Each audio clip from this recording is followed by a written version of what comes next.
qui va répondre à la question. Vous avez la parole.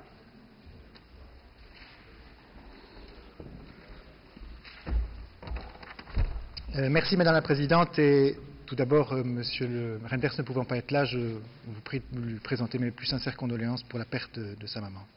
Donc, Madame la Ministre, votre collègue a pu nous expliquer longuement lors de la réunion conjointe de la Commission des Affaires étrangères de la Chambre et du Sénat les raisons pour lesquelles le gouvernement belge a décidé finalement de participer à une action militaire au Mali. Entre-temps, s'est tenue ce midi une réunion des ministres des Affaires étrangères de l'Union européenne, auquel j'ai appris que c'était l'ambassadeur qui représentait M. Reinders.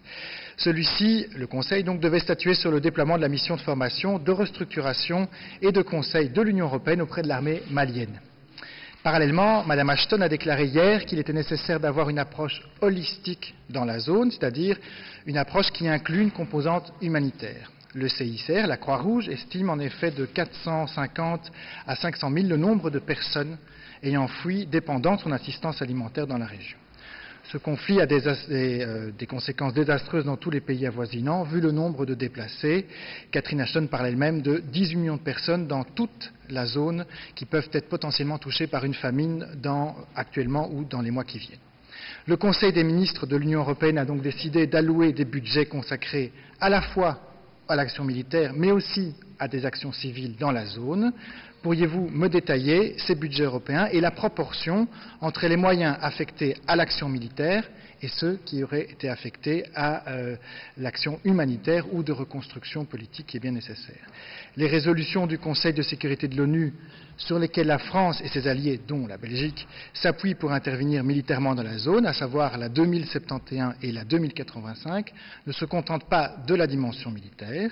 La 285 en particulier, par exemple, insiste pour que les autorités de transition maliennes mettent en place un cadre politique de référence pour que puissent se tenir des négociations avec toutes les parties qui auraient rompu, évidemment, avec les organisations terroristes. Est-ce que le Conseil de ce midi a avancé sur cette question et quelles sont concrètement les décisions que le gouvernement belge, dans ce Conseil, avec ses collègues européens, ont défendues à propos du futur cadre politique bien nécessaire à une résolution durable de ce conflit? Merci beaucoup. Je vous remercie. La parole est à Madame la Ministre.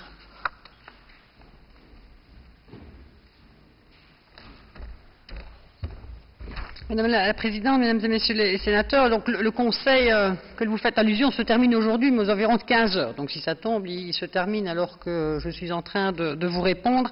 Et il est donc délicat de se prononcer sur les décisions qui seront prises avant l'issue de celui-ci. Néanmoins, en ce qui concerne les aspects humanitaires, je peux vous indiquer que l'Union européenne se tient prête à renforcer son soutien aux efforts des organisations humanitaires pour aider les populations du Mali et des pays voisins dans le besoin.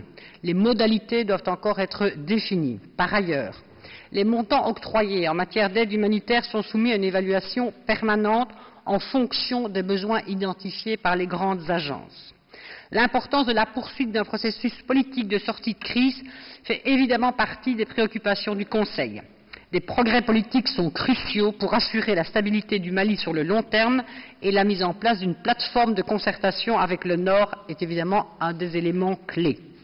Le groupe de soutien et de suivi mis en place par l'Union africaine et auquel participe l'Union européenne est un des moyens pour réfléchir à la manière de mener efficacement un dialogue national inclusif. Il est de l'intention de la haute représentante, Mme Ashton, de tenir prochainement une réunion de ce groupe à Bruxelles.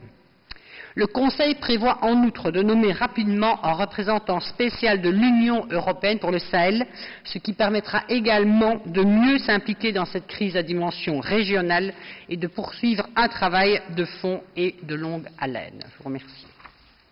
Je vous remercie. Monsieur Ellings, vous voulez répliquer? Merci beaucoup, Madame la Ministre. Évidemment, en répondant à 15 heures, il était difficile d'avoir une réponse précise. Voilà, je suis désolé. Le gouvernement pouvait répondre à 17 heures ou 17h30, auquel cas c'eût été possible. En tout cas, ce que je retiens de ce qui est dit, c'est qu'il y a une attention de l'Union européenne pour d'autres choses que simplement l'action militaire.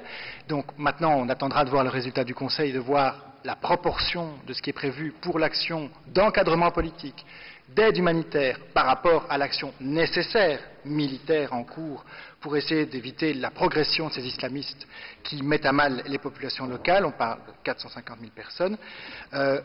J'en profite quand même pour attirer l'attention du gouvernement sur le fait qu'on a réagi de la même façon en Afghanistan avec les conséquences que l'on sait, et il ne faudrait pas qu'il y ait une afghanisation du Sahel, et que donc pour ça, ce qui est crucial, c'est les moyens qu'on met dès maintenant et dès le début de l'action militaire, les moyens qu'on met au cadre politique et à l'humanitaire pour faire en sorte que cette action soit un succès. Enfin, c'est dommage que le gouvernement a amputé de 7,5 millions le budget qu'il prévoyait pour la prévention des conflits dans le budget 2013. Ça aurait été particulièrement bienvenu pour pouvoir agir dans la zone en ce moment. L'incident est clos. Aan de orde is de vraag van collega